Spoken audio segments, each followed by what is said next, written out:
Panorama group, जो सोचता है वो करता है। आपके अपने सपनों का आशियाना। नमस्कार, भारत लाइव देख रहे हैं आप। मैं वेद सिंह और अभी हम बाबा से जानेंगे खेल समझिए में कि लालू के मुस्लिम यादव फॉर्मूला पर मल्लाह भारी, मोदी की पिच पर नीतीश ने खेली कप्तानी पारी। तो अब हम सीधे बाबा से जुड़ते हैं और बाबा से ही इसके पीछे का खेल समझेंगे। बाबा, क्या कहना है आपका इस पे? देखिए, बिहार सहित देश में जी तीसरे चरण का जो वोटिंग है जी वो समाप्त हुआ और वोटिंग समाप्त होने के साथ साथ अब ये परसेप्शन बनने लगा कि आधे से ज़्यादा सीटों पर चुनाव हो चुका है जी। इसके बाद अब क्या परिस्थिति है जी। क्या बिहार अब तक जो 14 सीटों पर चुनाव हुआ है जी। यानी लगभग मान के चलिए कि 36% के आसपास वोटों सीटों पर चुनाव हो गया है। और क्या यहाँ से ट्रेंड सेट करके बाकी के 40 सीटों पर जिस तरह से दावेदारी की जा रही है जी भारतीय जनता पार्टी की तरफ से कि पिछले बार एक सीट कम रह गया था उसको भी पूरा कर लेंगे जी। तो वहीं दूसरी तरफ ये कहा जा रहा है इंडिया गठबंधन से कि हम आपको केंद्र में सरकार ही नहीं बना देंगे जी। अब तक जो है 283 सीटों पे चुनाव हो चुके हैं 543 सीटों में जी। जैसे कि आप सभी जानते हैं कि लोकसभा की 543 सीटों जिस पर चुनाव चल रहा है 283 सीटों पे जो कल चुनाव हुए उसमें हो चुके हैं जिसमें से 14 सीट बिहार का और इन 14 सीटों में 13 सीटें एनडीए गठबंधन के पास जी। एक सीट जो है वो महागठबंधन के पास है किशनगंज की जी। जो सीमांचल का क्षेत्र था जहां ये कहा जा रहा था कि यहां पर बहुत ज़्यादा टकराव है यानी कि लालू प्रसाद और नीतीश कुमार के जो तरीके हैं या वोट बैंक है उसमें टसन था जी। लालू प्रसाद का वोट बैंक क्या है तो लालू प्रसाद का वोट बैंक एमवाई है, मुस्लिम और यादव जी। इस बार उन्होंने कुशवाहा को जोड़ने की कोशिश की जी।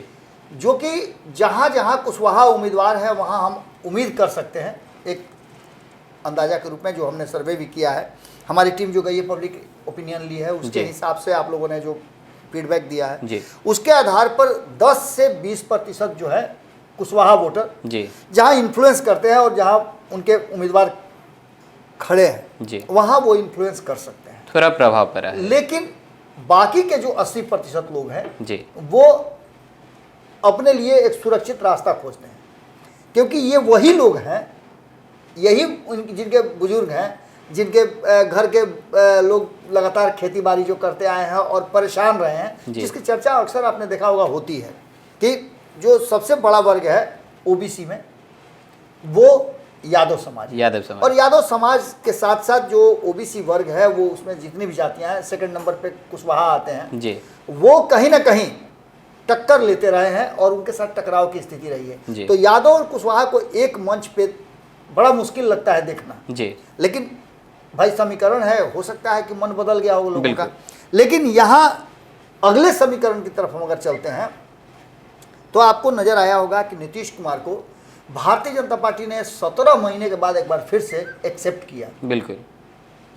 आखिर मतलब क्या था इस 17 महीने में नीतीश कुमार ने ऐसा क्या कर दिया कि भारतीय जनता पार्टी को डर हो गया तो नीतीश कुमार ने ये किया कि भारतीय जनता पार्टी के विरुद्ध में गैर भाजपाई जितने भी दल थे उन सबको एकजुट कर दिया जी।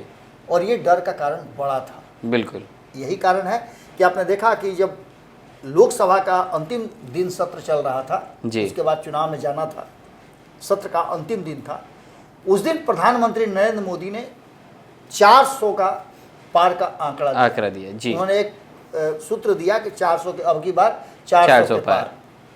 ये सूत्र देने के बाद नरेंद्र मोदी अब कैसे 400 के पार करेंगे एक सपना उन्होंने देखा जरूर लेकिन इस सपने को पूरा करने के लिए क्या करना होगा जी। तो सबसे पहला उसका लक्ष्य था कि जो सामने दुश्मन है जिससे लड़ाई लेनी है जी। जिसे छीनना है 400 सीट उसको पहले कमजोर करो जी। अस्त्र शस्त्र तो बाद में आप संधान कीजिएगा बिल्कुल। लेकिन पहले अपने दुश्मन को कमजोर करने की ताकत देखी जाती है उसमें ताकत क्या है भीतरघात किया जाता है चक्रव्यूह रचा जाता है अलग अलग तरह की रणनीति अपनाई जाती है उस रणनीति में भारतीय जनता पार्टी सफल रही नीतीश कुमार को चाहे जिस कारण से भी हो जी। नीतीश कुमार का जो मोटिव था उस मोटिव को पूरा नहीं कर पाया इंडिया गठबंधन जी। आपने देखा होगा कि पटना की रैली में भी नीतीश कुमार काफ़ी संतुष्ट नहीं थे जी। जब वो लोगों को जोड़ रहे थे तब बहुत संतुष्ट थे बहुत खुश थे लेकिन जब पहली मीटिंग पटना में हुई जी और राहुल गांधी को आग्रह करके बुलाया गया, उनके चलते 3-3 4-4 बार डेट बदला, तो ये नीतीश कुमार को नागवार गुजरा जी। इससे पहले नीतीश कुमार, आपको याद होगा और खास करके भारत लाइव के दर्शकों को तो याद होगा ही होगा कि हमने कहा था कि लालू प्रसाद नीतीश कुमार को ले करके गए थे जी। सोनिया गांधी से मिलवाने के लिए कि ये है नीतीश कुमार, इनको तो आप पहचानती ही होंगी, जी। ये हमारे गठबंधन में सबसे बेदाग छवि के चेहरा है, नरेंद्र मोदी से टक्कर यही ले सकते हैं, इनको हम लोग कहा नहीं आगे बढ़ाया जाए। जी। सोनिया गांधी ने इनकार कर दिया था। राहुल गांधी ने बैठा करके आधे घंटे के बाद एक छोटी सी मीटिंग की और कोई भाव नहीं दिया था, समझ तो उसी दिन जाना चाहिए था। जी। लेकिन यहाँ जब पटना में मीटिंग हुई तो लालू प्रसाद ने जिस तरह से सामने रख करके राहुल गांधी को और कहा कि इनके बारात में हम लोग को चलना है, ये दूल्हा बनेंगे, इनकी माँ हमको कहती है कि दूल्हा का शादी कहानी कराते हैं इसका, ये सारी बातें पॉलिटिकल थी। लालू प्रसाद इस तरह के इल्यूजन क्रिएट करके और मामला करते हैं, जैसे कल ही उन्होंने एक इल्यूजन क्रिएट किया जी। उन्होंने कह दिया कि अल्पसंख्यक समाज को आरक्षण का विशेष हिस्सा मिलना चाहिए। बिल्कुल। थोड़ी देर बाद उन्होंने सोची समझी रणनीति के तहत कहा, ऐसा नहीं कि मुंह से निकल गया जी। ऐसा कुछ नहीं है। लालू प्रसाद इतने बड़े मजे हुए राजनीतिज्ञ, मुंह से कुछ निकालते नहीं जी। हालांकि अपनी बेबाकी के लिए जाने जाते हैं, लेकिन इसका भी इन्फ्लुएंस हुआ, ये भी एक राजनीतिक सगुफा था। इसके बाद बेंगलोर में जब आप नीतीश कुमार दूसरी मीटिंग के लिए जाते हैं तो वहां जो घटना घटी वो नीतीश कुमार के लिए सबसे ज्यादा दुखद थी जी। वो थी कि नीतीश कुमार को एयरपोर्ट से मीटिंग स्थल तक जाना था, उस रास्ते में नीतीश कुमार के विरोध में कई पोस्टर लगे हुए थे जी। जो नीतीश कुमार को नागवार गुजरे। हमने इसकी खबरें भी की थी और हमने कहा था कि नीतीश कुमार इस चीज़ को बर्दाश्त नहीं कर सकते हैं। नतीजा भी वही हुआ कि बीच मीटिंग से उठ करके वो एयरपोर्ट के लिए निकल गए और उनके पीछे पीछे भागे हुए तेजस्वी यादव और लालू प्रसाद जी। ये दूसरा अटैक था। तीसरा जो अटैक हुआ कि जब बेंगलोर में नामकरण की बात थी तो इंडिया नाम नहीं रखना चाहते थे जी। कुछ ऐसा नाम रखना चाहते थे जिससे कि एनडीए को मात दिया जा सके। बिल्कुल। लेकिन उनकी एक न चली और कांग्रेस ने इंडिया नाम रख दिया, वहां भी उनकी नाराजगी रही। बाबा लेकिन ऐसा भी मतलब सब कोई का कहना था कि इंडिया गठबंधन के तो मुखिया तो खुद नीतीश कुमार जी थे, तो मतलब इंडिया गठबंधन बनाने के बाद इंडिया गठबंधन के लोगों को उन्होंने धोखा देकर चले गए। बहुत तरह की बातें भी हुई थी इस पे। कैसे धोखा दे दिए? विपक्ष तो यही बार बार बोल रहे हमको बताइए, आपने कहा कि ऐसे किए वैसे किए इधर से किए उधर किए। नीतीश कुमार को यदि धोखा ही करना होता तो वो गठबंधन के लिए प्रयास क्यों करते? जी। उन्होंने गठबंधन के लिए प्रयास किया और गठबंधन के लिए जब उन्होंने प्रयास किया तो उस प्रयास में वो पूरी तरह से सफल हुए। जी। नीतीश कुमार की सफलता इसी बात से है कि 30 के आसपास दल जो हैं उनके गठबंधन का हिस्सा बने थे। जी। जब उनकी बातें नहीं मानी गई, जिस कारण से जिस शर्त पे उनको लाया गया था वो शर्त पूरी नहीं हो रही थी, नीतीश कुमार के हाथ में कुछ भी नहीं रह गया था। नीतीश कुमार सिर्फ गठबंधन को जोड़ने तक ही नेता थे, संयोजक नहीं बनाया गया उनको, उनके हाथ में कोई प्रभाव नहीं दिया गया। और बेंगलोर के बाद जब महाराष्ट्र में बैठक हुई उस बैठक में तो नीतीश कुमार दूध की मक्खी की तरह बाहर रख दिया गया। जो 5-5 कमेटियां बनी उन कमेटी में से किसी कमेटी में वो नहीं थे। तब तो बाबा जो मतलब आरोप नीतीश कुमार जी पे लग रहा है, तो अब तो नीतीश कुमार जी को इंडिया गठबंधन के ऊपर लगाना चाहिए। धोखा मतलब धोखा देने का जो बात है नीतीश कुमार जी के बारे में कहा जा रहा था इंडिया गठबंधन की तरफ से, लेकिन बाबा धोखा तो यहाँ पे तो नीतीश कुमार जी के साथ हुआ है। जो भी चीज़ें उनको बोल के मतलब गठबंधन बनाई गई, इसमें नई बात क्या है? इसमें कोई नई बात नहीं है। आपने देखा होगा कि जितने भी संबंध टूटते हैं जी, टूटते एक के कारण नहीं, दोनों के कारण है जी, लेकिन दोनों एक दूसरे पर तोहमत लगाते हैं। एक अच्छा बनने की कोशिश भी करता है, दूसरे को खराब बताता है जी। ये तो सामान्य प्रक्रिया की चीज़ है जी। लेकिन जहाँ तक राजनीतिक प्रक्रिया की चीज़ है, राजनीतिक प्रक्रिया में गिव एंड टेक का फॉर्मूला होता है जी। नीतीश कुमार जब महागठबंधन छोड़ के इंडिया गठबंधन में आए तो कुछ ना कुछ फॉर्मूला तो तय हुआ होगा ना। हम लोग कह रहे थे कि नहीं उनको 10 से ज़्यादा सीट नहीं मिलेगा, हम लोग ये कह रहे थे कि एक सीट पर कैसे मान जाएंगे फलाना फलाना जी। लेकिन जस्ट उसका रिवर्स हुआ। यहाँ पर हम लोगों का आंकलन जो है थोड़ा फेल हुआ। लेकिन इतना हम लोग मान के चल रहे थे कि नीतीश कुमार जी आएंगे तो 10-12 से कम सीट नहीं लेंगे जी। लेकिन नीतीश कुमार जी 16 सीट पर माने, तो ये भी एक शर्त था जिसके तहत वो फॉर्मूला तय हुआ जी। अब जबकि ये सारी चीजें हो गई हैं तो एक बात आपको साफ नजर आ रहा होगा कि जिन क्षेत्रों में चुनाव हो गए हैं वो सीमांचल और मिथिलांचल के साथ साथ कोसी क्षेत्र के सीट थे जी। इन सीटों पे मुस्लिम मतदाता और यादव मतदाता जो है इन्फ्लुएंस करते हैं। यानी कि पहले ही राउंड में, इस टूर्नामेंट के फाइनल मैच से पहले जी। पहले राउंड में ही एक ऐसा गेम हुआ जिस गेम में सेमीफाइनल में कौन जाएगा, जो सेमीफाइनल जाएगा वही ना फाइनल खेलेगा। बिल्कुल, बिल्कुल। तो कहीं ना कहीं सेमीफाइनल में पहले ही अपने आप को पहुंचा दिया है एनडीए जी। ने। और इसके लिए मास्टर ब्लास्टर कौन बने हैं, किसने कप्तानी पारी खेली है? नीतीश कुमार जी। 5 बार नरेंद्र मोदी आकर के जो काम नहीं किए जी। वो नीतीश कुमार ने अपने इन 15 दिनों के सफ़र में, 15 दिनों के जो विभिन्न क्षेत्रों में उन्होंने संवाद किया, लोगों से बात किया, रोड शो किए, उसमें उन्होंने कर दिया जी। अब ये आप कह सकते हैं कि जो तीसरे राउंड में 2014 जो नरेंद्र मोदी का हो रहा था जी। 2019 जो नरेंद्र मोदी का हो रहा था, इन दोनों को देख करके आपको आश्चर्य होगा कि जो 5 सीटों पे चुनाव हुआ है तीसरे चरण में, इन 5 सीटों में अब तक जो वोटिंग प्रतिशत आया है जी। वो 60% का है। लेकिन जैसे ही ये खबर आप सुन रहे होंगे उसके एक आध घंटे के बाद ये आपको 61 से 62% तक नजर आ जाएगा। बिल्कुल। क्योंकि जब ये निकाला गया था आंकड़ा, जब चुनाव आयोग ने निकाला जी।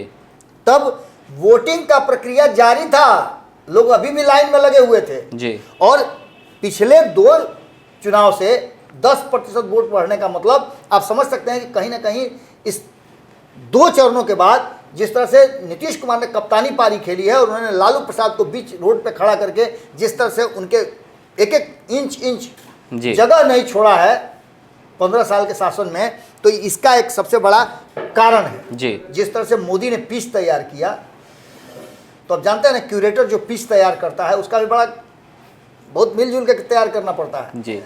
क्रिकेट के मैच में अक्सर आपने देखा होगा कि एडवांसेज होता है, ग्रीवांसेज होता है उस टीम को जो होम टीम होती है। जी। होम टीम अपने हिसाब से पिच तैयार करवाती है। तो नीतीश कुमार यहाँ के कप्तान हैं, यहाँ की होम टीम है उनकी। बिल्कुल। 40 सीटों पे कैसे पिच तैयार किया जाए, जी। वो नीतीश कुमार ने मोदी से कह दिया कि ऐसे ऐसे ऐसे पिच तैयार कर दीजिए, उसके बाद तो हम ब्लास्ट करिए देंगे। जी। और उन्होंने अब तक के 14 सीटों पे जिस तरह से कप्तानी पारी खेली है, और इसमें 8 सीटें खुद नीतीश कुमार की है। जी। ये आप समझ सकते हैं कि नीतीश कुमार के लिए कितना बड़ा ये चैलेंज था कि वो इस टीम को सेमीफाइनल तक पहुंचा दें। ये टीम सेमीफाइनल तक पहुंच गई है। चौथे और 5वें चरण का जो चुनाव होगा उसमें फाइनल खेलने के लिए ये टीम तैयार होगी और इसके लिए नीतीश कुमार ने कहीं ना कहीं प्रयास किया। हालांकि सिर्फ नीतीश कुमार है नहीं, जिस तरह से आपने देखा होगा कि 11 लोगों की टीम में कई खिलाड़ी होते हैं। अगर ये एक एंड पर खेलते रहे, दूसरे एंड पर विकेट ढाई गिरता रहे, तब भी आप नहीं जीत सकते हैं। लेकिन चिराग पासवान ने जिस तरह की बैटिंग की, आप देखे होंगे कि इतनी डिफरेंसेस के बाद 2020 से लेकर के 2024 तक जी इतना डिफरेंसेस होने के बाद भी जब तक सीट शेयरिंग का फॉर्मूला नहीं होता तब तक दोनों के बीच में भारी डिफरेंसेस था। जैसे सीट शेयरिंग का फॉर्मूला तय हुआ, आपने देखा होगा कि चिराग पासवान सबसे पहले गए और नीतीश कुमार से मिल करके उनका आशीर्वाद लिया और आगे की रणनीति बनाई। चिराग पासवान ने ये भी बात कही है कि अगर 2020 के चुनाव में हम लोग एक साथ होते, जो वर्तमान हमारा इंडिया का स्वरूप है जी, अगर बिहार में वो होता तो दांत खोदने के लिए भी तेजस्वी यादव को एगो सीट नहीं मिलता जी। क्योंकि जितने वोट हमने लाए हैं उससे ज़्यादा वोट से एनडीए जो है जीत करके आया है। यानी कि हमारा वोट उसमें ऐड हो जाता तो दूर दूर तक जितने सीटों पे वो जीत के आए हैं, किसी पर 1000 से, किसी पर 2000 से, किसी पर 3000 से, उसके 4 गुना 5 गुना तो वोट हम लेकर के आए, ऐड ऑन हो जाता। तो ऐसी स्थिति में उनको मौका ही नहीं मिलता और ये जरूरत भी नहीं पड़ती नीतीश कुमार को इधर से उधर करने की। खैर, इन सारी बातों के साथ साथ आप इतना समझ लीजिए कि जिस तरह से कप्तानी पारी खेल रहे हैं नीतीश कुमार, उसी तरह से उप कप्तानी और बाकी के ओपनर की का काम भी कई लोग कर रहे हैं, जिसमें उपेंद्र कुशवाहा हैं, जीतन राम मांझी हैं। इस उम्र में भी जीतन राम मांझी ओपनिंग कर रहे हैं, कम बात समझ रहे हैं क्या? सचिन तेंदुलकर को अभी भी उतार दीजिएगा तो निश्चित रूप से 10-20 रन 50 रन तो मारिए लेंगे। तो वही काम कर रहे हैं जीतन राम मांझी, उपेंद्र कुशवाहा भी बेहतर काम कर रहे हैं और एक सामंजस्य जो बना है इन लोगों के जो टीम में, जिसकी चर्चा मैं कर रहा था कल संपादक नमन मिश्रा जी से विशेष पंचनामा में जी चुनाव खत्म होने के बाद, तो उन्होंने एक प्रसंग रखा कि अशोक चौधरी से उनकी बातचीत हो रही थी। अशोक चौधरी ने बताया कि जो भ्रम फैलाया जा रहा है, ये भ्रम हमारे विरोधियों द्वारा फैलाया जा रहा है।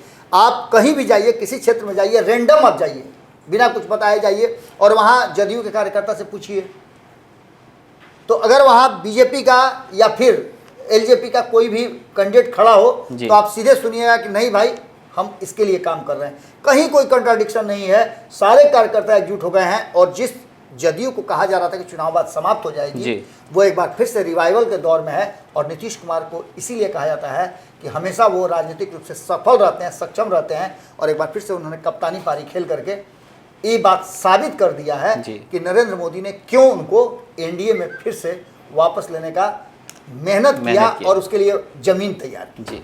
तो जैसा कि अभी आपने सुना कि बाबा ने खेल समझिए में किस तरह से बताया कि नीतीश कुमार जी जो है वो मतलब कप्तान की पारी खेलते हुए नजर आ रहे हैं।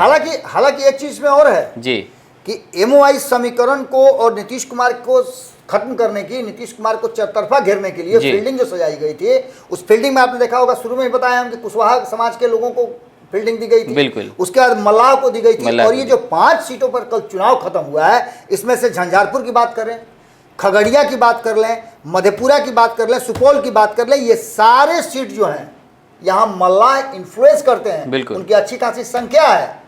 तो निश्चित रूप से मुकेश सहनी को ला करके उनको एक बेहतर फील्डर कहा जाता है। फील्डिंग बहुत टाइट की गई थी, लेकिन नीतीश कुमार है, बॉल जमीन पर रहेगा तब ना खाली छक्के मारेंगे। जी।